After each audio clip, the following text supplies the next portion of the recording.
Hello നമസ്കാരം. എല്ലാ പ്രിയപ്പെട്ട പ്രേക്ഷകർക്കും ഐക്കൺസ് ഓഫ് ഇന്ത്യയുടെ പുതുപുത്തൻ എപ്പിസോഡിലേക്ക് ഊഷ്മളമായ സ്വാഗതം. ഇന്ന് ഐക്കൺസ് ഓഫ് ഇന്ത്യയിൽ അതിഥിയായെത്തിയിരിക്കുന്നത് തിരുവനന്തപുരം ജില്ലയിൽ നമ്മുടെ സുരാജ് വെഞ്ഞാറമൂടിൻ്റെ വെഞ്ഞാറമൂടിനടുത്തുള്ള പോത്തങ്കോട് എന്ന സ്ഥലത്തു നിന്നും സൗദി അറേബ്യയിലെ ജുബൈലിലെത്തി പ്ലെക്സസ് ഇൻ്റഗ്രേറ്റഡ് കമ്പനി നടത്തുന്ന നമ്മുടെ അനീഷ് മോഹൻദാസ് സാറാണ്.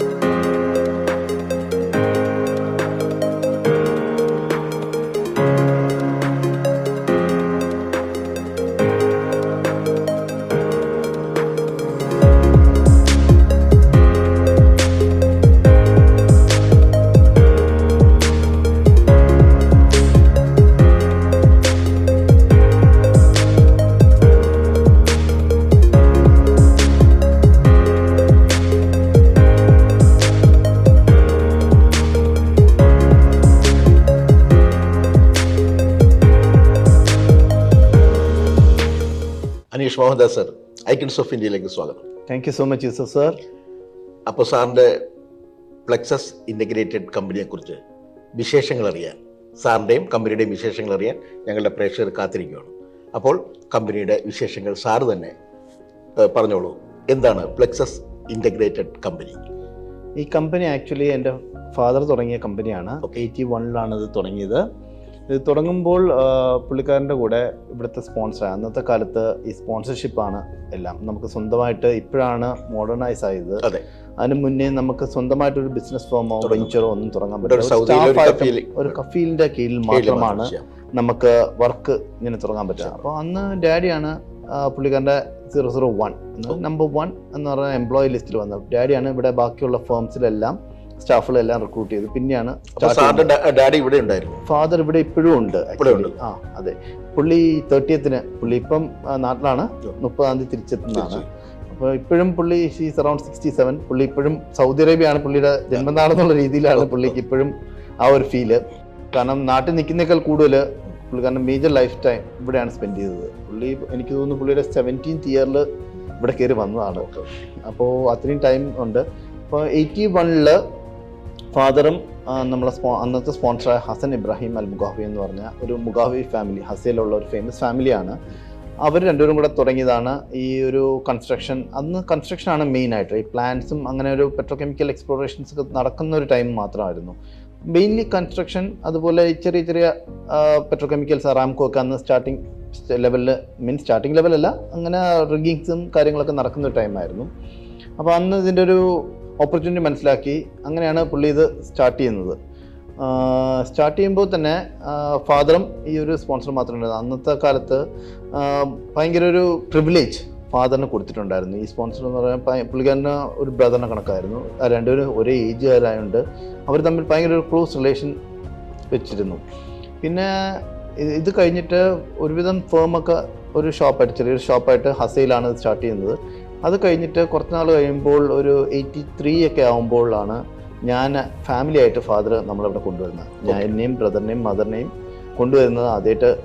അങ്ങനെയാണ് ഞാനിവിടെ വരുന്നത്. അപ്പോൾ അന്ന് എനിക്കൊരു 4 years ആ ഒരു ഏജിലാണ് ഞാനിവിടെ സൗദി അറേബ്യ എന്ന് പറയുന്ന നാട് ആദ്യമായിട്ട് കാണുന്നത്. കുഞ്ഞുനാള് തന്നെ സൗദി അറേബ്യയിലെ ഭാഗ്യം. അതെ ഡാഡി വഴി ഉണ്ടായി. അതെ, അമ്മയുടെ പേര് പറഞ്ഞില്ല.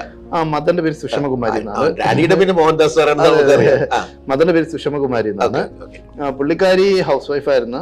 കമ്പനിയുടെ സർവീസസ് എന്തൊക്കെയാണ് കമ്പനി നമ്മൾ ചെയ്യുന്നത്, അതെല്ലാം നമുക്ക് പ്രേക്ഷകർക്ക്. ഓക്കെ, ആക്ച്വലി കമ്പനി എന്ന് പറയുന്നത് പണ്ടോട്ട് തുടങ്ങിയത് ഹൈഡ്രോളിക് ഹോസ് അസംബ്ലി ആയിട്ടാണ്. ഹൈഡ്രോളിക് ഹോസ് എന്ന് പറയുന്നത് സിമ്പിളായിട്ട് പറയുകയാണെങ്കിൽ നമ്മളെ JCB, എല്ലാവർക്കും സുപരിചിതമായിട്ടുള്ള JCB. അതിന്റെ ഫ്രണ്ടിൽ ഒരു കറുത്തൊരു കുഴൽ കാണും. അതാണ് ഇതിനെ പൊക്കുകയും താഴ്ക്കുകയും എല്ലാം ചെയ്യുന്നത്, അതിൽ കൂടെ ഓയിൽ. അപ്പൊ അത് അസംബിൾ ചെയ്യുന്നതാണ് നമ്മളെ ജോബ്, മെയിൻ ജോബ്. പിന്നെ ഇതിന്റെ വേരിയേഷൻസ് ഉണ്ട്. ഈ ഹോസ് എന്ന് പറഞ്ഞാൽ അതിന് മാത്രം ബേസ് ചെയ്തിട്ടുള്ളതല്ല, എയർ, സ്റ്റീം, ആസിഡ്സ്, ഇതിനെല്ലാത്തിനും, അതായത് നമ്മളെ ശരീരത്തിലെ ഞാടി ഞരമ്പുകൾ എന്ന് പറയുന്ന പോലെയാണ് ഈ ഹോസ്. ഈ ഒരു ഇൻഡസ്ട്രിക്ക് എല്ലാത്തിനും അവരുടെ ആവശ്യമുണ്ട്. ഇത് ക്ലീൻ ചെയ്യാനാണെങ്കിൽ പോലും ഇത് സ്റ്റീം, നൈട്രജൻ, വാട്ടർ, എയർ, ഈ 4 എലമെന്റ്സ് ഉപയോഗിച്ചാണ് ഒരു കമ്പനിനെ ഫുള്ള് ക്ലീൻ ചെയ്തെടുക്കുന്നത്. അപ്പോൾ അതിന്റെ ഹോസസ് ഉണ്ടാവും, ഓരോ കമ്പനിക്ക് ഓരോ കളർ കോഡ് ഉണ്ട്, അതിന്റെ അസംബ്ലീസ്, അതിന്റെ fittings, different type of fittings ഉണ്ട്. വേണമെങ്കിൽ ഇവിടെ കാണുകയാണെങ്കിൽ ഇതാണ് ഒരു ഹൈഡ്രോളിക് ഹോസ് എന്ന് പറയുന്ന സംഭവം കൂടി സാറ് കൊണ്ടുവന്നിട്ടുണ്ട്. ഇതാണ് അതിന്റെ സ്റ്റീൽ വയറിംഗ് ഉണ്ടാവും, ഇതില് റബ്ബർ ലൈനിങ് ഇൻസൈഡും ഔട്ട്സൈഡും ഉണ്ടാവും. ഇതാണ് നമ്മൾ ചെയ്യുന്നത്, ഇതിൽ ഫിറ്റിംഗ്സ് വെക്കുന്നു. അവരുടെ പല ടൈപ്പ് ഫിറ്റിംഗ്സ് ഉണ്ട്, അതിൽ അസംബിൾ ചെയ്ത് ഇത് പ്രസ് ചെയ്യുന്നു. നമുക്ക് പ്രസ്സിംഗ് മെഷീൻ ഒക്കെ ഉണ്ട്, അത് പ്രസ് ചെയ്യുന്നു. ഇപ്പൊ ഇതാണ് ഹൈഡ്രോളിക് ഹോസിന്റെ സിനാരിയോ വരുന്നത്. ഇത് സ്റ്റെയിൻലെസ് സ്റ്റീൽ ഹോസ് ആണെന്ന് ഇതൊരു സ്റ്റെയിൻലെസ് സ്റ്റീൽ ഹോസ് ആണ്. ഇതിന് ടിക് വെൽഡിംഗ് ആണ് യൂസ് ചെയ്യുന്നത്. ഇതൊരു സ്പെഷ്യൽ ലൈൻഡ്, അതായത് സാധാരണ ഇൻസൈഡ് സ്റ്റെയിൻലെസ് സ്റ്റീൽ മാത്രമാണ് വരുന്നത്. ആക്ച്വലി ഇത് കാണുകയാണെങ്കിൽ സ്റ്റെയിൻലെസ് സ്റ്റീൽ മാത്രമാണ് ഇതിനകത്തുള്ളത്. ഇതില് പക്ഷേ PTFE ലൈൻഡ് ആണ്. ഇത് സ്പെഷ്യൽ ആസിഡ്സ് ഒക്കെ പോകാൻ വേണ്ടിട്ട്, സൾഫ്യൂരിക് ആസിഡ്, ഹൈഡ്രോക്ലോറിക് ആസിഡ്, അങ്ങനെയുള്ള ഇതൊക്കെ ഇതിൽ പോകും. പ്ലാസ്റ്റിക് റിയാക്ഷൻ അതിനൊക്കെ പിടിച്ചു നിർത്തിക്കുന്ന ഒരു ഇതാണ്. അപ്പൊ ഈ ഒരു പ്രോഡക്റ്റ് നമ്മൾ ആണ് ഇവിടെ കൊണ്ടുവന്നേക്കുന്നത്. ഇവിടെ ഇപ്പൊ ആരും മാനുഫാക്ചർ ചെയ്യുന്നില്ല, നമ്മളൊരു യൂണിറ്റ് പ്ലാൻ ചെയ്തിട്ടുണ്ട്, അതിന്റെ വർക്കുകൾ നടന്നുകൊണ്ടിരിക്കുകയാണ്. ഇതിന്റെ സംഭവങ്ങളൊക്കെ കൂടുതലും ഇതിന്റെ കോമ്പോണന്റ്സ് ഇവിടെ മാനുഫാക്ചറിങ് ഇല്ല. ഇതെല്ലാം ഇന്ത്യയിൽ നിന്നും യൂറോപ്പിൽ നിന്നുമാണ് ഇന്ത്യയിൽ നിന്നാണ് കൂടുതലും. ഇതിന്റെ അസംബ്ലി ഒക്കെ ഞാൻ ചെയ്തുകൊണ്ട് വരുന്ന ഇന്ത്യയിൽ നിന്നാണ്. ഇന്ത്യൻ മാർക്കറ്റ്സ് നമ്മൾ ഒത്തിരി സപ്പോർട്ട് ചെയ്യുന്നുണ്ട്, ഒത്തിരി മാനുഫാക്ചറേഴ്സ് നമ്മളെ കൂടെ ഉണ്ട്. നമുക്ക് മാക്സിമം ഇമ്പോർട്ട്സ് ഇന്ത്യയിൽ നിന്ന് എടുക്കാനാണ് പ്ലാൻ. ഇവിടെ ഇപ്പൊ ചൈനീസ് പ്രോഡക്ട്സ് ഒത്തിരി കോമ്പറ്റീഷനിലുണ്ട്, കോസ്റ്റ് എഫക്റ്റീവ് ആണ്. പക്ഷെ അവരുടെ ക്വാളിറ്റിയിൽ ഒരു ചെറിയ പ്രോബ്ലം ഉള്ളതുകൊണ്ട്, പ്രത്യേകിച്ച് ഈ ഒരു ഫീൽഡിൽ നമുക്ക് ക്വാളിറ്റി ഒരു മേജർ ഫാക്ടർ ആണ്. ഇത് ഒന്ന് പൊട്ടിത്തെറിച്ചാൽ ആളുടെ ജീവൻ വരെ, ഒരു ബുള്ളറ്റ് തെറിക്കുന്ന അതേ ഫീലാണ്. ഇത്രയും ഹൈ പ്രഷറിലാണ് അത് വരുന്നത്. അത് കാരണം നമുക്ക് ആ റിസ്ക് എടുക്കാൻ പറ്റാത്തതുകൊണ്ട് കൂടുതലും നമ്മൾ ഇന്ത്യൻ പ്രോഡക്ട്സ്, ഇത് യൂറോപ്യൻ അല്ലെങ്കിൽ ഇന്ത്യൻ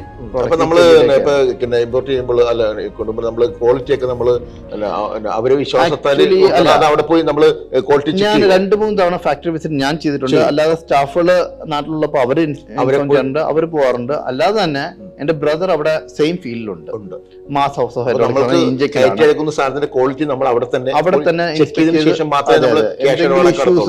ഇഷ്യൂസ് ഉണ്ടെങ്കിൽ അത് ക്യാഷ് ഇടപാട് എല്ലാം ബ്രദറിന്റെ കമ്പനിക്കാണ്. അവിടെ നിന്നാണ് അവരാണ് ഇമ്പോർട്ട് ചെയ്യുന്നത്. അല്ലെങ്കിൽ നമ്മൾ ക്യാഷ് നേരത്തെ അടിച്ചപ്പോൾ ചെക്ക് ചെയ്തില്ലെങ്കിൽ ക്വാളിറ്റി ഇല്ലാത്ത സാധനം പലർക്കും അനുഭവം. ഇതൊരു ഫാമിലി റൺ ബിസിനസ് ആയതുകൊണ്ട് ബ്രദറാണ് അവിടുത്തെ ക്യാഷ് കൊടുക്കുന്നതും കാര്യങ്ങളൊക്കെ ചെയ്യുന്നതും. അപ്പൊ അവർക്ക് ഇത് ക്വാളിറ്റി ഇല്ല എന്ന് ഉറപ്പുവരുത്തുകയാണെങ്കിൽ അതിൻ്റെതായ പ്രോബ്ലംസ്. ഇപ്പൊ തന്നെ നമുക്കൊരു ചെറിയൊരു ഇഷ്യൂ ഉണ്ടായപ്പോൾ അതിലൊരു ക്വാളിറ്റിയിൽ ഒരു ഇഷ്യൂ വന്നു. കാരണം നമ്മൾ ഈ ദ്വാരക അവിടെ ഒരു ഹൊറക്കൈൻ ഉണ്ടായല്ലോ, ആ ഹൊറക്കൈൻ ടൈമിന് ഈ കണ്ടെയ്നറിൽ ഫ്ലഡിങ് നടന്നു. അങ്ങനെ ഈ ഹോസ് സ്വാഗിയായി.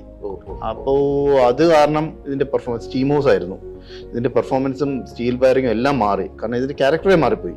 സോൾട്ട് വാട്ടർ കയറുക എന്ന് പറഞ്ഞാൽ അത് ഭയങ്കര ഇഷ്യൂ ആണ്. അങ്ങനെ നമ്മളത് കംപ്ലൈന്റ് ചെയ്തു. അവര് ആ ഫുൾ ഇത് റിപ്ലേസ് ചെയ്ത് തരാമെന്ന് പറഞ്ഞിട്ടുണ്ടായിരുന്നു. കാരണം കമ്പനിക്കും ആ ഒരു മാനുഫാക്ചറിനും നമ്മൾ ഒത്തിരി ഓർഡേഴ്സ് കൊടുക്കുന്നതാണ്. വർഷങ്ങളായിട്ട് 2017 തൊട്ട് 16-17 തൊട്ട് കണ്ടിന്യൂസ് ഓർഡർ കൊടുത്തുകൊണ്ടിരിക്കുന്നത്, ബൾക്ക് ഓർഡേഴ്സ് ആണ് കൊടുത്തുകൊണ്ടിരിക്കുന്നത്. അപ്പൊ നമ്മൾ 2022-23 കഴിഞ്ഞിട്ടാണ് നമ്മൾ നമ്മുടെ ഈ ഒരു ഫ്ലെക്സസ്. അതെ, അതിന് മുന്നേ ഹസൻ ഇബ്രാഹിം അൽമുഖാവി ട്രേഡിംഗ് ആയിരുന്നു. അതെ, ഫ്ലക്സസ് എന്നുള്ള പേര് എന്ന് പറയുന്നത്, ഫ്ലക്സസ് ആക്ച്വലി ഒരു ലാറ്റിൻ വേർഡ് ആണ്. അതിന്റെ മീനിങ് എന്ന് പറയുന്നത്, ഞാനാണ് ആ പേര് സെലക്ട് ചെയ്തത്. അല്ല, ഞാൻ നോക്കിയെന്ന് പറയാൻ നാഡീ വ്യൂഹങ്ങളുടെ ഒരു കൂട്ടം എന്നാണ് അതിന്റെ ലാറ്റിൻ വേർഡ്, നാഡീ വ്യൂഹം. അപ്പം ഞാൻ ആലോചിച്ചത് ഹോസ് എന്ന് പറയുന്ന ഒരു ഇൻഡസ്ട്രിയുടെ ആയതുകൊണ്ട് ആ ഒരു പേരാണ് അങ്ങനെയാണ്. പിന്നെ ഇന്റഗ്രേറ്റഡ് എന്ന് പറയുമ്പോൾ ഇതെല്ലാം കൂടെ കൂട്ടി യോജിച്ച് കൊണ്ടുപോവുക. അപ്പം ഫ്ലക്സസ് ഇന്റഗ്രേറ്റഡ് എന്നുള്ള പേര് അതുകൊണ്ടാണ് സെലക്ട് ചെയ്യാനുള്ള റീസൺ. എന്റെ ലോഗോയും എല്ലാം ഞാൻ തന്നെയാണ് ക്രിയേറ്റ് ചെയ്തത്. അപ്പൊ 2024 നമ്മൾ ഈ കമ്പനി സ്ഥാപിച്ചു അല്ലേ? 2023-ലാണ് ഈ കമ്പനി ഫ്ലക്സസ് എന്നുള്ള കമ്പനിയായിട്ട് LLC ആയിട്ട് എന്നെ CEO ആക്കിക്കൊണ്ട് 25% നമ്മളെ പഴയ സ്പോൺസറിന്റെ മകന് കൊടുത്തിട്ട്, ഷെയർ ഹോൾഡിംഗ് കൊടുത്തിട്ട് 75% നമ്മളെ ഷെയറിലാക്കി. എന്റെ ഫാദറിന് GMO ആക്കി. അപ്പൊ അന്ന് എനിക്ക് ആഗ്രഹം ഉണ്ടായിരുന്ന ഡാഡിനെ CEO ആക്കാൻ. അപ്പൊ ഡാഡി പറഞ്ഞു, ഞാനൊരു സെമി റിട്ടയർമെന്റ് ഇതിൽ പോവാണ്, ടെൻഷൻസ് ഒന്നും വേണ്ട, മോനങ്ങ് ഇത് ചെയ്തോ, ഞാൻ സപ്പോർട്ട് ചെയ്തോളാം. നമുക്ക് ഈ കമ്പനിയിൽ എത്ര സ്റ്റാഫുകളുണ്ട് ഇപ്പോൾ? നമ്മൾ നിലവിൽ 9 സ്റ്റാഫ്, ഞാനും ഫാദറും ഉൾപ്പെടെ 9 സ്റ്റാഫും 2 സൗദി സ്റ്റാഫുകളും പിന്നെ മാനേജിംഗ് പാർട്ണറുമായിട്ട് 12 പേരാണ് നമ്മുടെ ഈ കമ്പനിയിൽ ഇപ്പൊ എക്സിസ്റ്റ് ആയിട്ടുള്ളത്. അതെ, അതിന് മുന്നേ ഉണ്ടായിരുന്ന സ്റ്റാഫുകളൊക്കെ, ഫാദറിന്റെ കൂടെ ഉണ്ടായിരുന്ന സ്റ്റാഫുകളൊക്കെ റിട്ടയർ ചെയ്തു. അപ്പൊ നമ്മുടെ നാട്ടിലെ പോത്തൻകോടിനെ കുറിച്ച് എന്താണ് പറയുക? പോത്തൻകോട് ആക്ച്വലി നമ്മൾ ചിറയങ്കയായിരുന്നു ജനിച്ചു വളർന്നത്. അവിടുന്ന് ഫാദറും മദറും ഒക്കെ പോത്തൻകോടിലോട്ട് സെറ്റിൽ ആവുകയായിരുന്നു ചെയ്തത്. അപ്പം അവിടെ അന്ന് എൻ്റെ മദറിൻ്റെ വല്യച്ഛൻ്റെ എസ്റ്റേറ്റിലോട്ടാണ് നമ്മൾ വന്നത്. അന്ന് പുള്ളിക്കാരന് ഒത്തിരി സ്ഥലമൊക്കെ ഉണ്ടായിരുന്നു. അപ്പോൾ അവിടെ ഒരു സ്ഥലം ഒരു 10 സെന്റ് വാങ്ങി ഒരു ചെറിയൊരു വീട് വാങ്ങിയാണ് നമ്മൾ അങ്ങോട്ട് പോത്തൻകോട് സെറ്റ് ചെയ്തത്. അപ്പോൾ അവിടെ താമസിക്കുമ്പോൾ തന്നെ ഗ്രാൻഡ് ഫാദർ അന്ന് അഡ്വക്കേറ്റ് ആയിരുന്നു, ഒത്തിരി എഡ്യൂക്കേഷനൊക്കെ ഉണ്ടായിരുന്നു. പുള്ളിക്കാരൻ്റെ വയസ്സ് എന്ന് പറഞ്ഞാൽ 8th ഗ്രേഡിൽ ഞാൻ വന്നതിന് ശേഷമുള്ള കാര്യം പറയാം. ഇപ്പൊ നമ്മൾ കുട്ടിക്കാലത്ത് നിൽക്കുന്നുണ്ട്. പുള്ളിക്കാരൻ ചെറുതായിരുന്നു സത്യം പറഞ്ഞത്. അപ്പോ പുള്ളിക്കാരൻ്റെ ആ ഒരു സ്ഥലം വാങ്ങി നമ്മളവിടെ സെറ്റിൽ ആയെങ്കിലും ഒത്തിരി ടൈം നമ്മളവിടെ സ്പെൻഡ് ചെയ്യുന്നില്ല. അതായത് നമ്മൾ ആയെക്കൂടെ ചെയ്തിട്ട് നഴ്സറി അവിടെ അറ്റൻഡ് ചെയ്തു. അത് ഫുൾ ലൈഫ് ഇവിടെ ആയിരുന്നു. അതെ, അപ്പൊ ഞാൻ പറഞ്ഞു 4 വയസ്സിൽ നമ്മൾ ഇങ്ങോട്ട് പോകുന്നു. അവിടുത്തെ ഇതൊക്കെ വെച്ചപ്പോൾ അവിടെ 4-ാം വയസ്സ് വരെ പ്രത്യേകിച്ച് കൂട്ടുകാരൊന്നും ഉണ്ടാവില്ല. കാരണം അതൊക്കെ ആ വീടിന് ചുറ്റുവട്ടത്ത് അത്രേ ഉള്ളൂ. അവരെങ്കിലും ചിലപ്പോൾ ഇപ്പൊ ഓർത്തിരിക്കണമെന്ന് നമുക്ക് 4 എന്റെ ടീച്ചറിന്റെ രാധ ടീച്ചറുണ്ട്, ടീച്ചറിന്റെ മോളുണ്ടായിരുന്നു. ടീച്ചറെ 4 വയസ്സുള്ളപ്പോഴുള്ള ഓർമ്മയാണ് അനീഷ് സാറ്. അത് കാരണം വെച്ചാല് പുള്ളിക്കാരൻ ഞാൻ ഭയങ്കര ക്ലോസ് ഫ്രണ്ട്സ് ആയിരുന്നു. അങ്ങനെ ഒത്തിരി എക്സ്പീരിയൻസ്. അതുപോലെ ഗൾഫ് വാറിൽ ഞാൻ അവിടെ പോയപ്പോൾ ഈ 4ാം ക്ലാസ്സിലാണ് ഗൾഫ് വാർ ഉണ്ടായത് ഞാൻ പഠിക്കുമ്പോൾ. അവിടെ ശ്രീ നീലാണ്ട വിദ്യാപീഠം അവിടെ ഒരു 6 മാസം പഠിക്കും. അപ്പൊ 4 വയസ്സുള്ളപ്പോൾ ഇങ്ങോട്ട് പോകുന്നെങ്കിലും ഇവിടുന്ന് നമ്മളെ ഗൾഫ് യുദ്ധം വന്നപ്പോൾ വീണ്ടും തിരിച്ച് നാട്ടിലേക്ക് പോയി. അപ്പൊ 4ാം ക്ലാസ് മുതൽ അവിടെ പഠിച്ചു അല്ലേ? 4ാം ക്ലാസ് മുതൽ ഒരു 6 മാസം ഞാൻ അവിടെ പഠിച്ചു. 6 മാസം മലയാളം പഠിക്കാനുള്ള ഭാഗ്യം ഉണ്ടായി ഈ യുദ്ധം കാരണം. അതെ. അന്ന് ടീച്ചർ മലയാളം ടീച്ചറിനെ ഭയങ്കര ഇഷ്ടമായിരുന്നു കേട്ടോ. ഒത്തിരി ഇംഗ്ലീഷ് ടീച്ചേഴ്സിനൊക്കെ ഭയങ്കര ഒരു കാര്യമായിട്ടുണ്ടായിരുന്നു. അന്ന് എൻ്റെ കൂടെ അരുണൊക്കെ ഉണ്ടായിരുന്നു, ഒത്തിരി ക്ലോസ് ഫ്രണ്ട്സ് ഉണ്ടായിരുന്നു. അങ്ങനെ നല്ലൊരു സർക്കിൾ ആയതിനു ശേഷമാണ് ഡാഡി പറഞ്ഞു ഇതൊക്കെ കഴിഞ്ഞു, നിങ്ങൾ ഇല്ലാതെ തിരിച്ചു പോരണം. അപ്പൊ എനിക്ക് ഭയങ്കര വിഷമമുണ്ടായി. അപ്പൊ എനിക്ക് വിഷമമുണ്ടായി. കാരണം നമ്മളൊന്ന് സെറ്റായി വന്നപ്പോ പിന്നെ ഇങ്ങോട്ടായി. ഇവിടെ വന്ന് ഹസയില് സ്കൂളിങ് ചെയ്യുമ്പോ ഇവിടുത്തെ ഹസയിലെ സ്കൂളും അടച്ചു കൂട്ടി. എന്നിട്ട് പിന്നെ അവർ പറഞ്ഞു ദമാമിൽ എന്ന് പറഞ്ഞാൽ ഏകദേശം 2 മണിക്കൂർ യാത്ര ചെയ്ത് സ്കൂളിൽ വരണമെന്ന് പറഞ്ഞു. അപ്പോൾ രാവിലെ 4 മണിക്ക് എഴുന്നേറ്റ്, തണുപ്പാണെങ്കിലും വെയിലാണെങ്കിലും 4 മണിക്ക് എഴുന്നേറ്റ് 5 മണിക്ക് ബസ് വരും.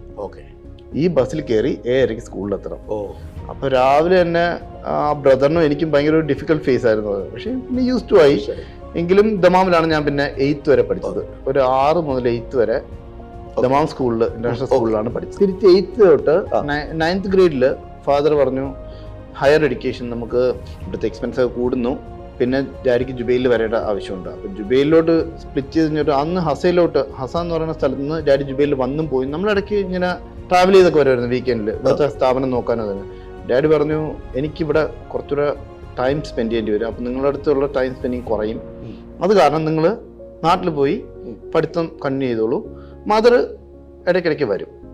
ഇനി എനിക്ക് ചോദിക്കാനുള്ളത്, അപ്പൊ നമ്മൾ ബാങ്കിൽ എന്ന് പറഞ്ഞാല് ബാങ്കായിരുന്നു? സൗത്ത് ഇന്ത്യൻ ബാങ്കില്. അതില് വരാനുള്ള റീസൺ എഞ്ചിനീയറിംഗ് കോളേജില് എഞ്ചിനീയറിംഗ് കിട്ടിയായിരുന്നു. ഡാഡിക്ക് ആഗ്രഹം ഉണ്ടായിരുന്നു മെഡിസിൻ വിടണമെന്ന്. അങ്ങനെ 2 എഴുതി.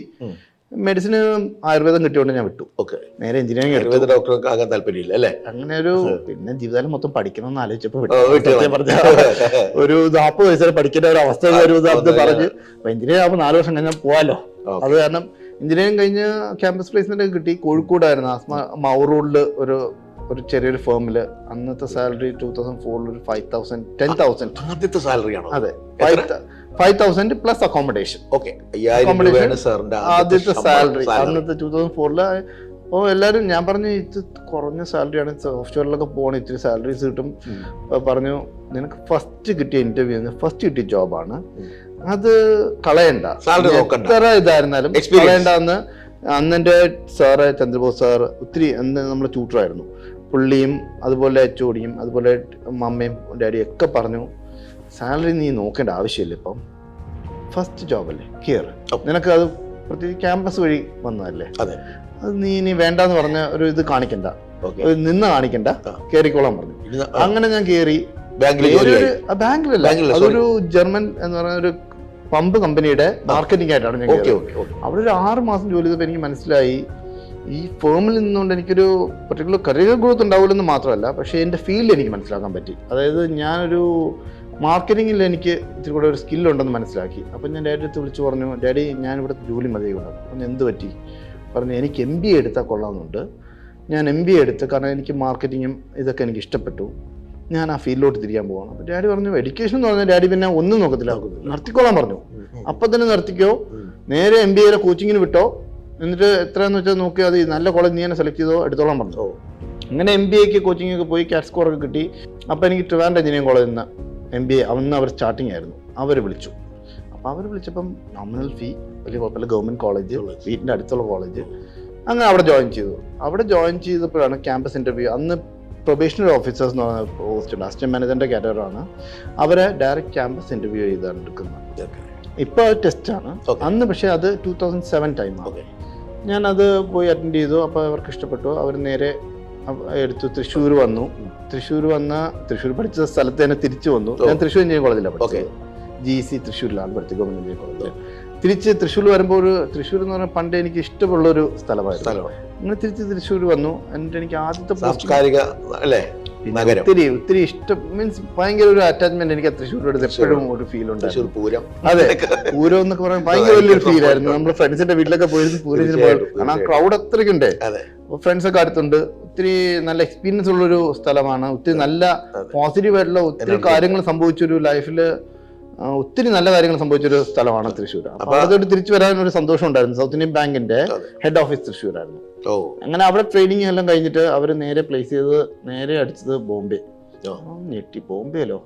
ഡാഡി പറഞ്ഞു മോനെ ഞാൻ 79 ബോംബെ എന്നാണ് എൻ്റെ സ്റ്റാർട്ടിങ്, ഒന്നും നോക്കണ്ട വിട്ടോളം പറഞ്ഞു. ഞാൻ പറഞ്ഞു ഡാഡി അത് ബോംബെ മോനെ, ബോംബെയിൽ ഒന്നുമില്ല, ട്രെയിനും കാര്യങ്ങളൊക്കെ ഇതാണ്, ബോംബെ ആണ് നിനക്ക് കിട്ടിയ ഏറ്റവും നല്ല ഓപ്പർച്യൂണിറ്റി, വിട്ടോളം പറഞ്ഞു.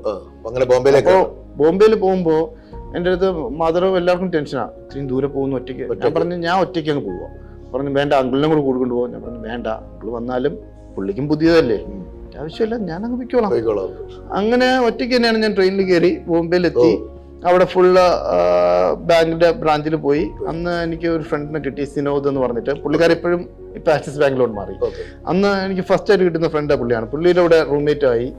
കുറെ നാള് ബോംബെയിലായിരുന്നു, 6-7 മാസത്തോളം ബോംബെയിലായിരുന്നു. പക്ഷെ ബോംബെയിൽ എനിക്ക് കിട്ടിയ ഒരു പ്രോബ്ലം എന്ന് പറഞ്ഞാൽ, പാഴ്ച എന്ന് പറഞ്ഞാലും ബാങ്കിങ്ങുമായിട്ടല്ല എനിക്ക് ആദ്യം ഇത്. ഞാൻ മാർക്കറ്റിംഗ് സ്പെഷ്യലിസ്റ്റ് ആയതുകൊണ്ട് അവരെന്ത് ചെയ്തു, അവരുടെ third party products, insurance, mutual funds, ബാങ്കിന്റെ തേർഡ് പാർട്ടി പ്രോഡക്ട്സ് സെല് ചെയ്യാനുള്ള ജോലിയാണ്. എനിക്ക് താല്പര്യം ആ ഒരു പ്രോഡക്ട്സ്. അപ്പം അന്ന് ഈ പ്രോഡക്ട്സ് ഒക്കെ വിൽക്കുമ്പോൾ എനിക്ക് ഒത്തിരി ആൾക്കാരുടെ അടുത്തൊക്കെ പോകുമ്പോൾ അവർക്ക് പുതിയതാണ് ഈ മ്യൂച്വൽ ഫണ്ട്. അന്നത്തെ കാലത്ത് ആൾക്കാർക്ക് ഒരു പേടിയും കൂടെയാണ്. പിന്നെ ലോസ് ഉണ്ടായിട്ടുണ്ട് ഒത്തിരി. അന്നാണ് ഈ ഹർഷിന്റെ കേസൊക്കെ ഉണ്ടായി, ഒത്തിരി പ്രോബ്ലം ആയിട്ടുള്ള ഒരു ടൈമായിരുന്നു. അപ്പോൾ ഞാൻ പറഞ്ഞു എനിക്ക് ബാങ്കിങ്ങിലോട്ടാണ് താല്പര്യം, പിന്നെ ബാങ്കിങ്ങിലോട്ട് മാറ്റാൻ പറഞ്ഞത്. അങ്ങനെ അവർ പറഞ്ഞു ശരി, നിനക്ക് അന്ന് ഞാൻ മാത്രമേ ഉള്ളൂ ഈ ഒരു റോളിൽ, എനിക്ക് അസിസ്റ്റൻസ് ഒന്നുമില്ല. അപ്പം ഒത്തിരി എന്നിട്ട് ഞാൻ കുറേയൊക്കെ അച്ചീവ് ചെയ്ത് കൊടുത്തു. എന്നിട്ട് അപ്പം അത് കാരണം അവർക്ക് മാറ്റാനും വയ്യ. അപ്പോൾ അവർ പറഞ്ഞു നിന്നെ കുറച്ച് ആൾക്കാരെ വിടാം, ട്രെയിൻ ചെയ്യാം. ഞാൻ പറഞ്ഞു ഓക്കെ, ആൾക്കാരൊക്കെ പരിചയപ്പെടുത്തി കൊടുക്കാമെന്നൊക്കെ പറഞ്ഞ് ജസ്റ്റ് ഒന്ന് പരിചയപ്പെടുത്തി കൊടുത്തിട്ട് എന്നെ നേരെ തൂത്തുക്കുടിയിലോട്ട് വിട്ടു. കുറെ സ്ഥലങ്ങളിലൊക്കെ കറങ്ങിയിട്ടുണ്ട്. പക്ഷെ അതുകൊണ്ട് എനിക്കൊരു പ്ലസ് പോയിന്റ് കിട്ടി. ബോംബെയിൽ വെച്ച് എനിക്ക് ഹിന്ദി നല്ല രീതിയിൽ പഠിക്കാൻ പറ്റി. തൂത്തുക്കുടി എത്തിയപ്പോൾ തമിഴും നല്ല രീതിയിൽ ഒരു അസറ്റായിട്ട്, ഇപ്പം ഒരു 4-5 ലാംഗ്വേജിന്റെ ഒരു അസറ്റ് കിട്ടി. ഈ വിവാഹം എപ്പോഴായിരുന്നു? ഇതിന്റെയൊക്കെ ബോംബെ ഡൽഹി വരെ പോയിട്ട് ഡൽഹിയിൽ ഞാൻ സൗത്ത് ഇന്ത്യൻ ബാങ്കിൽ ഇരിക്കുമ്പോഴാണ് വിവാഹത്തിന്റെ ആലോചന വരുന്നത്. അപ്പം 26-ാമത്തെ വയസ്സില് 25-ാമത്തെ വയസ്സിൽ മദർ പറഞ്ഞു ഉടനെ കല്യാണം കഴിക്കണം. ഞാൻ 25-ാമത്തെ വയസ്സിലോ പറ്റില്ല, അപ്പം എനിക്ക് ഇത് ചെയ്യണം, റിലാക്സേഷൻ വേണം, ഇത് പറ്റില്ല, സമ്മതിക്കില്ല എന്ന് പറഞ്ഞു. ശരി, നിനക്ക് 1 വർഷത്തെ സമയം തരാം, നിനക്ക് ആരെങ്കിലും ഇഷ്ടപ്പെടുകയാണെങ്കിൽ കണ്ടുപിടിച്ച് പറയാൻ പറഞ്ഞു. അല്ല, അത് അവർക്കറിയാം, നമ്മൾ എത്ര നോക്കിയാലും ഇതൊന്നും അവർക്ക് നമുക്ക് മാച്ച് നടക്കൂല. എങ്കിലും നമ്മൾ ശരി എന്ന് പറഞ്ഞ് പിന്നെ ഇതിനെക്കുറിച്ച് നമ്മൾ വിട്ടു. കാരണം വെച്ചാൽ വേറൊന്നും കൊണ്ടല്ല, അപ്പൊ ഒരു മാരീഡ് ലൈഫിനെ കുറിച്ച് പാറി പറഞ്ഞ് കൈ കിട്ടുന്ന കാശ് അടിച്ച് പൊളിച്ച് കളയുന്നു. ബോംബെയിൽ അവിടെ ഇവിടെയൊക്കെ ഇങ്ങനെ സ്പെൻഡ് ചെയ്ത് ലാവിഷായിട്ട് നടക്കുന്നു. 1 വർഷം കഴിഞ്ഞപ്പോഴത്തേക്കും മദർ പറഞ്ഞു, ഇവിടെ ഒരു ഫാമിലി ഫ്രണ്ട് ആയിരുന്നു, പുള്ളിക്കാരൻ പറഞ്ഞു ഇങ്ങനെ ഒരു കുട്ടിയുണ്ട്, അപ്പോൾ പോയി ഒന്ന് കാണാം. അപ്പം പുള്ളിക്കാരുടെ ഫാദർ ജയിലറാണ്. അപ്പൊ ഞാൻ പറഞ്ഞു ജയിലറോ? അപ്പൊ പോലീസോ? ഞാൻ പറഞ്ഞു അമ്മ വേണോ? പറഞ്ഞ് എന്തായിരുന്നാലും നമ്മൾ പറഞ്ഞു പോയില്ലേ, ഞങ്ങൾ വൻ വിപ്ലവം ബഹളവും നടക്കില്ല, വേണ്ട ഞാൻ വരത്തില്ല. അവസാനം അച്ഛാമ്മയുണ്ട്, അച്ഛൻ്റെ അമ്മ, നീ ഇങ്ങനെ ആയിരുന്നു ബഹളം വെക്കാതെ ഒന്ന് പോയി അത്രയും വരെ പോയി നോക്കുന്നതിന് എന്താ നമ്മുടെ നിന്ന് ചെന്നൂടെ. അപ്പൊ എന്റെ ഫസ്റ്റ് പെണ്ണാണല്ലാണ്. അതെ. ഞാൻ അങ്ങനെ ചെല്ലുന്നു. അപ്പൊ ഫസ്റ്റ് കണ്ടപ്പോ തന്നെ പുള്ളിക്കാരുടെ ചേച്ചിയാണ് വന്നത്. അപ്പൊ ഞാൻ വിചാരിച്ചു അതാണ് പെണ്ണെന്ന്. പുള്ളിക്കാരിക്ക് സൈസ് എന്നെക്കാളും അന്ന് ഞാൻ വളരെ മെലിഞ്ഞുണങ്ങിയായിരിക്കുന്ന ഒരു 60 അടുപ്പിച്ചേ ഉള്ളൂ. ഞാൻ പുള്ളിക്കാർ ഭയങ്കര ഇത്തിരി വണ്ണമൊക്കെ ഉണ്ട്. അമ്മ ഇങ്ങനെ നോക്കിയപ്പോ വണ്ടി കയറിയെ കൊല്ലു. അപ്പൊ പറഞ്ഞ് ഞാനല്ല പെണ്ണെന്ന് പുള്ളിക്കാരിയെ പറഞ്ഞു. ഞാനല്ല പെണ്ണ്, പേടിക്കണ്ട, പെണ്ണ് വരുന്നുണ്ട്, അനിയത്തിയാണ്. ഞാനല്ല അങ്ങനെയൊന്നും പറഞ്ഞില്ല. നമ്മള് മനസ്സിലുള്ള കാര്യങ്ങളാണല്ലോ ഇതൊക്കെ. അപ്പോ പുള്ളിക്കാരി ആ എക്സ്പ്രഷൻ മനസ്സിലായി കാണണം. പുള്ളിക്കാരി പറഞ്ഞ് സിസ്റ്ററാണ് വരുന്നത്. അപ്പൊ സിസ്റ്ററെ കണ്ടു. അപ്പം മെലിഞ്ഞ ഒരു കുട്ടിയാണ്, കുഴപ്പമൊന്നുമില്ല. അപ്പൊ തന്നെ നമ്മൾ സിങ്കായി, പിന്നെ സംസാരിച്ചു. പോപ്പി എന്നാണ് പുള്ളിക്കാരിയുടെ പേര്. പോപ്പി. വളരെ ഞാൻ ഫസ്റ്റ് ചോദിച്ചെന്ന് പറഞ്ഞാൽ ഫസ്റ്റ് യഥാർത്ഥ പേരെന്താന്ന് ചോദിച്ചു. അപ്പൊ പുള്ളിക്കാരി പറഞ്ഞു യഥാർത്ഥ പേരോ? യഥാർത്ഥ പേര് പോപ്പി. പോപ്പിയോ? അത് വീട്ടിൽ ഇരുന്ന് പേരല്ലേ? യഥാർത്ഥ പേരാണ്. അപ്പൊ തന്നെ പുള്ളിക്കാരി ഞാൻ പറഞ്ഞു ഒരു കൗതുകത്തോടെ നമ്മളൊന്ന് സിങ്കായി. എന്നിട്ട് കുറെ നേരം സംസാരിക്കുകയൊക്കെ ചെയ്തു. അപ്പൊ അവസാനം പുള്ളിക്കാരി അവസാനം മാരേജിന് ഇപ്പോഴും എന്റെ അച്ഛനമ്മയും അമ്മയൊക്കെ കളിയാക്കുന്ന ഒരു കാര്യമുണ്ട്. എന്താ പുള്ളിക്കാരി പറയുന്നത്, പിടിച്ചു വലിച്ചു കൊണ്ടുവന്ന് പിന്നെ തിരിച്ച് പിടിച്ചു വലിച്ചു കൊണ്ടുപോകേണ്ട അവസ്ഥയായി. ഇത് സംസാരിച്ച് തീരുന്നില്ല. അങ്ങനെ ഒത്തിരി കാര്യങ്ങൾ സംസാരിച്ചതിന് ശേഷം മാരേജ് ഒക്കെ ഏകദേശം ഫിക്സ് ആക്കി. ഫസ്റ്റ് പെണ്ണാണുള്ള ചടങ്ങിൽ തന്നെ കാര്യം ഉറപ്പിച്ചു. രണ്ടുപേരുടെ കാര്യം. അപ്പോൾ അതിൽ വിരിഞ്ഞ പൂക്കൾ മക്കൾ എന്ന് പറയുന്നത് 2009 ഡിസംബർ 11 എൻ്റെ വൈഫിന്റെ ബർത്ത്ഡേ. അന്ന് തന്നെ എനിക്കൊരു മോനെയും കിട്ടി. സെയിം അമ്മയ്ക്കും മോനും സെയിം ബർത്ത്ഡേ. രണ്ട് ചെലവായിട്ട് അവർ വാങ്ങുന്നുണ്ട്. അവർക്ക് രണ്ടുപേരും 2 ഗിഫ്റ്റ്. അപ്പോ മോനാണ്, ആദ്യത്തെ മോനാണ് നിരഞ്ജൻ. പുള്ളിക്കാരൻ ഇപ്പോ നിരഞ്ജൻ എന്നാണ്. പുള്ളിക്കാരൻ ഇപ്പോ 8th ഗ്രേഡിലാണ്, നവജീവൻ വിദ്യാഭവനിലാണ്. പുള്ളിക്കാരൻ ഇവിടെ ഉണ്ടായിരുന്നു. 2000 വൈഫിനെ കല്യാണം കഴിഞ്ഞ 1 വർഷം കഴിഞ്ഞപ്പോഴത്തേക്ക് മോൻ ജനിച്ചതിന് ശേഷം ഞാൻ കൊണ്ടുവന്നായിരുന്നു. പിന്നെ ഈ കൊറോണ കഴിഞ്ഞിട്ടാണ് ഒന്ന് നാട്ടിലോട്ട് വിട്ട്. പിന്നെ ഞാൻ വിചാരിച്ച ഹൈസ്കൂളിൽ ഞാൻ പഠിച്ച കണക്ക് തന്നെ എൻ്റെ മക്കളും പഠിക്കട്ടെ. ഇവിടുത്തെ എഡ്യൂക്കേഷനേക്കാളും കൂടുതൽ എക്സ്പോഷർ നാട്ടിലെ പിള്ളേർക്കുണ്ട്. അത് കാരണം അങ്ങോട്ട് വിട്ടാണ്. പിന്നെ ഇളയത് മോളാണ്. കുറച്ച് ഗ്യാപ്പ് ആയതിനു ശേഷമാണ് നമ്മൾ മോളെ പ്ലാൻ ചെയ്തത്. അപ്പോൾ 2016 മോള് ജനിക്കുന്നത്. മാർച്ചിൽ. മോളുടെ പേര് വേദിക. പുള്ളിക്കാരി ഇപ്പൊ 2nd സ്റ്റാൻഡേർഡിലാണ്.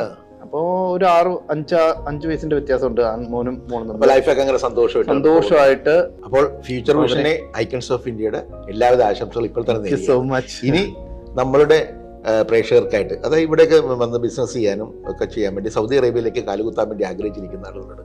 നമ്മുടെ ഇത്ര വർഷത്തെ എക്സ്പീരിയൻസ് വെച്ചിട്ട് ഒരു ചെറിയൊരു അഡ്വൈസ് എന്താണ് ഇവിടെ വന്നു കഴിഞ്ഞാൽ സക്സസ് ആകാൻ വേണ്ടി നമ്മൾ ചെയ്യുന്നത്? സൗദി അറേബ്യയെ സംബന്ധിച്ചിടത്തോളം ഓപ്പർച്യൂണിറ്റീസ് എപ്പോഴും ഉണ്ടാവും. പക്ഷേ ഇപ്പോൾ എന്ന് പറയുന്നത് പഴയതുപോലെ ഒരു പണ്ടെന്ന് പറഞ്ഞാൽ വളരെ ഫ്രീ ആയിട്ടുള്ളൊരു ബിസിനസ് എംപയർ ആയിരുന്നു. കാരണം വെച്ചാൽ ഈ വാറ്റോ വാല്യൂഡ് ടാക്സ് അങ്ങനെയൊന്നും ഇല്ലായിരുന്നു. ഇപ്പൊ കുറച്ച് എക്സ്പെൻസ് കൂടിയെന്നേ ഉള്ളൂ. പക്ഷേ പൊട്ടൻഷ്യൽ എപ്പോഴും ഉള്ളൊരു കൺട്രിയാണ് സൗദി അറേബ്യ. കാരണം അവരുടെ ഒത്തിരി ഓപ്ഷൻസ്, അതായത് സോളാർ ഫീൽഡ് ആയിക്കോട്ടെ, യൂറോപ്പിലോട്ട് മൊത്തം കറണ്ട് കൊടുക്കാൻ ഇവർ പദ്ധതി വരുന്നുണ്ട്. അതിന്റെ സോളാർ ഫീൽഡ്സ് വരുന്നുണ്ട്. അതുപോലെ എല്ലാ മേഖലയിലും സോഫ്റ്റ്വെയർസ് ആയിരുന്നാലും കൺട്രോൾ സിസ്റ്റംസ് ആയിരുന്നാലും ഏത് ഫീൽഡിലായിരുന്നാലും അതിന്റെ ഓപ്ഷൻസ് ഇവിടെ ഒത്തിരി ആയിട്ടുണ്ട്. പക്ഷേ റെസ്ട്രിക്ഷൻസ് എന്ന് പറയുന്നത് നമ്മുടെ സൗദി അറേബ്യയുടെ സ്പെസിഫിക് റൂൾ എന്ന് പറഞ്ഞാൽ സൗദി വേണം. അതായത് ഇത്ര പെർസെൻറ്റേജ് ഇവരുടെ റൂൾ പ്രകാരം സൗദി ആയിരിക്കണം. അപ്പൊ സൗദി ആകുമ്പോൾ അവരുടെ സ്വാഭാവികമായിട്ട് അവരുടെ എക്സ്പെൻസ് കുറച്ച് കൂടുതലായിരിക്കും. നമ്മളെ ഇവിടുത്തെ ബേസിക് പേയ്മെന്റിനെക്കാളും അവർക്ക് വളരെ കൂടുതലാണ്. അപ്പൊ അത് നമ്മൾ എപ്പോഴും മൈൻഡിൽ വെക്കുക. അത് കഴിഞ്ഞിട്ട് നമുക്ക് എങ്കിൽ പോലും നമുക്ക് ഇവിടുന്ന് ബെനിഫിറ്റ് എടുക്കാൻ പറ്റുന്ന സിറ്റിനറി തന്നെയാണ് ഇപ്പോഴും. അതൊരു പ്രോബ്ലം ഒന്നും വരുന്നില്ല. അപ്പൊ ഇവിടെ ഒരു ബിസിനസ് സ്റ്റാർട്ട് ചെയ്യണമെങ്കിൽ ഇപ്പൊ LLC ഓപ്ഷൻ ഉണ്ട്. അങ്ങനെ ഗവൺമെന്റ് തന്നെ ഒത്തിരി ഓപ്ഷൻസ് വെച്ചിട്ടുണ്ട്. നമുക്ക് പ്രൈവറ്റ് കമ്പനീസിന് വന്ന് ഇവിടെ സൗദി ആയിട്ട് ഒരു പാർട്ണർഷിപ്പിൽ LLC ആയിട്ട് കമ്പനി സ്റ്റാർട്ട് ചെയ്യാം. പണ്ട് അതൊന്നും ഇല്ലായിരുന്നു. അതുകൊണ്ടാണ് നമ്മളിപ്പോൾ LLC ആക്കിയത്. ഒരു ട്രേഡിംഗ് കമ്പനി മാത്രമായിരുന്നു.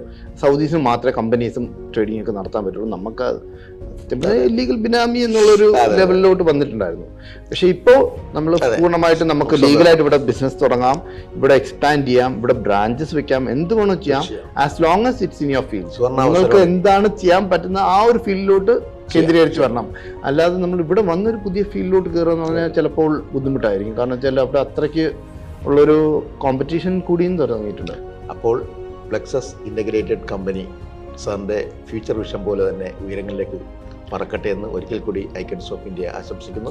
ഇത്രയും നേരം വിശദമായിട്ട് വിവരങ്ങൾ കൊടുത്ത് ഞങ്ങളുടെ പ്രേക്ഷകരെ സന്തുഷ്ടരാക്കിയ അനീഷ് മോഹൻദാസ് സാറിന് ഒരിക്കൽ കൂടി നന്ദി പറയുന്നു. നന്ദി, നമസ്കാരം. Thank you. Thank you so much. ഈ ഒരു ഓപ്പർച്യൂണിറ്റി തന്ന ജീവൻ ടിവിക്കും എൻ്റെ വളരെയധികം ഹൃദയപൂർണമായ അതെ, സോറി, അതാണ് ഈ ചില വാക്കുകൾ ഹൃദയപൂർവമായ നന്ദി രേഖപ്പെടുത്തുന്നു. Thank you. സത്യം പറഞ്ഞ thank you so much for the opportunity എന്നാണ് ഞാൻ അത് ഉദ്ദേശിച്ചത്. പിന്നെ മലയാളത്തിൽ പറഞ്ഞു നമ്മുടെ പ്രേക്ഷകർ തമാശ എടുത്തോളൂ. അപ്പൊ ഓക്കെ, ഓക്കെ, താങ്ക് യു.